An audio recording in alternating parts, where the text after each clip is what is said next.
নমস্কার বন্ধুরা, আমার শখের হেসেলে তোমাদের স্বাগত জানিয়ে আজকে আরেকটি নতুন রেসিপি নিয়ে হাজির হয়েছি। আশা করি প্রত্যেকেই ভালো আছো, আমিও ভালো আছি। আমার রেসিপিগুলো তোমাদের যদি ভালো লেগে থাকে তো প্লিজ একটু লাইক কমেন্ট করে জানাও, আর আমার চ্যানেলটির পাশে থেকেও চ্যানেলটিকে সাবস্ক্রাইব করে। তো এখানে 3 ধরনের ডাল নিয়ে নিয়েছিলাম, ছোলার ডাল, অড়হরের ডাল, আর এটা হচ্ছে সোনা মুগ ডাল। এটা দিয়ে একটা রেসিপি তৈরি করব। কি বানাই চলো দেখা যাক। কড়াই নিয়ে নিয়েছি, কড়াইটা গরম করে তার মধ্যে কিছুটা সর্ষের তেল দিয়ে দেব। সর্ষের তেলটা গরম হয়ে গেলে এর মধ্যে দেব কালো জিরে ফোড়ন, তার সাথে দিয়ে দেব একটা কাঁচা লঙ্কা, দিয়ে এটার মধ্যে সোনা মুগ ডালটা দিয়ে ভেজে নেব।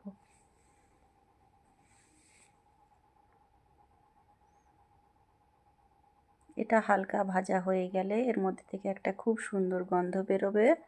তখন যে ছোলার ডালটা আর অড়হরের ডাল ছিল সেটাও এর মধ্যে দিয়ে সেটাকেও ভেজে নিলাম।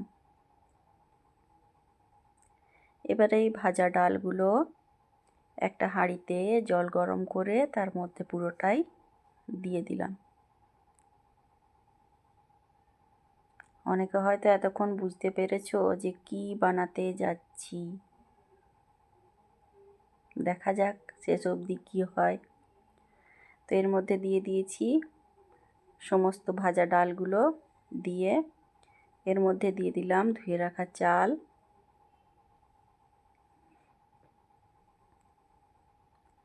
আর বাড়িতে যে সমস্ত সবজি ছিল সেগুলো সব এক জায়গায় কেটে ধুয়ে ভালো করে রেখেছি।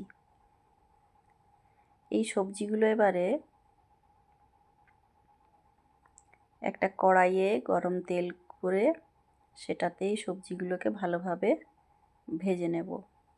তো ওই কড়াইটার মধ্যেই আর একটু তেল অ্যাড করে দিয়েছি, দিয়ে সেটার মধ্যে আর একটু কালো জিরে ফোড়ন দিয়েছি। তোমরা চাইলে 5 ফোড়ন তেজপাতা দিতে পারো। এর মধ্যে আমি কাঁচা লঙ্কা দিলাম, দিয়ে বড় বড় আলুগুলো দিয়ে দিলাম যেগুলো বড় করে কেটে রেখেছিলাম। সেটা হালকা ভেজে সমস্ত সবজিগুলো এর মধ্যে দিয়ে দিয়েছি। আশা করি এতক্ষণে তোমরা বুঝে গেছো। হ্যাঁ বন্ধুরা, তোমরা ঠিকই ধরেছো। আজ আমি বানাচ্ছি নিরামিষ খিচুড়ি, একদম নিরামিষ। এটার মধ্যে কিন্তু শুধু আদা দিয়েছি, পেঁয়াজ রসুন কিচ্ছু নেই। একটু আদা গ্রেড করে সবজিটার মধ্যে দিয়ে দিলাম, দিয়ে এটাকে ভালোভাবে নাড়িয়ে নেব যাতে কাঁচা আদার গন্ধটা চলে যায়।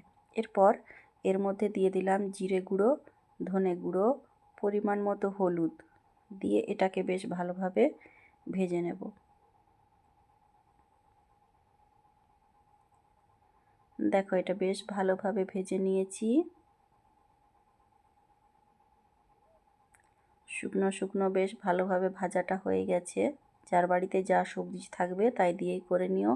আমার যা ছিল আমি তাই দিয়ে করেছি। এবারে এদিকে যে চাল ডালটা গরম জলের মধ্যে ফুটছিল তার মধ্যে ওই সবজিটাকে দিয়ে দিলাম, পুরোটাই দিয়ে দেব।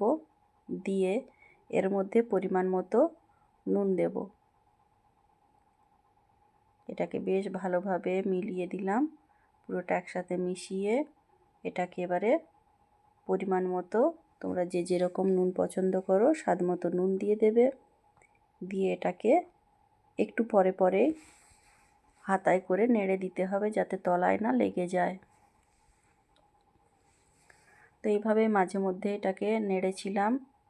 তারপর আস্তে আস্তে এটা ফুটে ফুটে যখন দেখবে গাঢ় হয়ে গেছে, যেরকম পছন্দ করো সেরকমই খাবে। আমি খুব একটা পাতলা পছন্দ করি না, তাই এটা যখন ফুটে জলটা কমে গেছিলো তখন এর মধ্যে উপর থেকে কিছুটা গরম মশলা আর ঘি দিয়ে এটাকে এইভাবে একটু শুকনো শুকনো করে নামিয়ে নিয়েছি।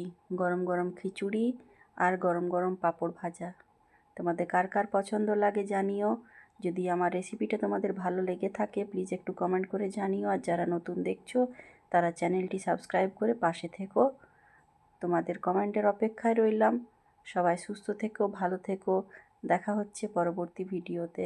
নমস্কার।